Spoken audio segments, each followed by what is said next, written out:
నాగోల్ మెట్రోకి 7 కిలోమీటర్ల డిస్టెన్స్‌లో ఉన్న 30 అన్నారంలో మంచి సెమీ గేటెడ్ కమ్యూనిటీలో 4 years old 167 square yards G+1 ఇల్లు మీ ముందుకు తీసుకొచ్చాను. ఈ ఇల్లు గురించి పూర్తి విషయాలు తెలుసుకునే ముందు మొదటిసారి మీరు గనక మా వీడియో చూస్తుంటే ప్లీజ్ లైక్ చేసి సపోర్ట్ చేయండి.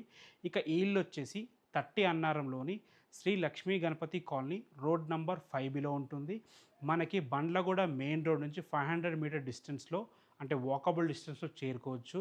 అదేవిధంగా మనకి నాగోల్ మెట్రో నుంచి ఇక్కడ వరకు 7 కిలోమీటర్ డిస్టెన్స్‌లో చేరుకోవచ్చు. బండ్లగూడ బస్ డిపో నుంచి 2 కిలోమీటర్ డిస్టెన్స్‌లో చేరుకోవచ్చు. మంచి రోడ్ కనెక్టివిటీతో ప్రైమ్ లొకేషన్‌లో ఈ ఇల్లైతే ఉంటుంది. సెమీ గేటెడ్ కమ్యూనిటీలో ఉంటుంది. మనకి ఇందులో పార్క్స్ ఉంటాయి. మనకి కమ్యూనిటీ హాల్ ఉంటుంది. టెంపుల్స్ ఉంటాయి. సో మంచి కమ్యూనిటీ. ఇక ఈ ఇల్లు వచ్చేసి 167 స్క్వేర్ యార్డ్స్‌లో ఈస్ట్ ఫేసింగ్‌లో 30 ఫీట్ వైడ్ రోడ్‌తో 30x50 డైమెన్షన్స్‌తో 2600 స్క్వేర్ ఫీట్‌లో 30 ఫీట్ వైడ్ రోడ్‌తో ఉంటుంది. దీని ప్రైస్ వచ్చేసి మనకి 1,45,00,000 చెప్తున్నారు. G+1 ఇల్లు. గ్రౌండ్ ఫ్లోర్‌లో 2 BHK ఫుల్లీ ఫర్నిష్డ్ ఉంటుంది. ఫస్ట్ ఫ్లోర్‌లో 1 BHK పోర్షన్స్ 2 ఉంటాయి. టోటల్ రెంట్‌కి ఇస్తే 25,000 పైన రెంట్ వస్తుంది. బ్యాంక్ లోన్స్ కూడా అవైలబుల్ ఉన్నాయి. ఏ డౌట్స్ ఉన్నా ఓనర్ నంబర్ ఇస్తున్నాను. ఓనర్‌కి కాల్ చేయండి. Thanks for watching. This is Ranjit Kumar.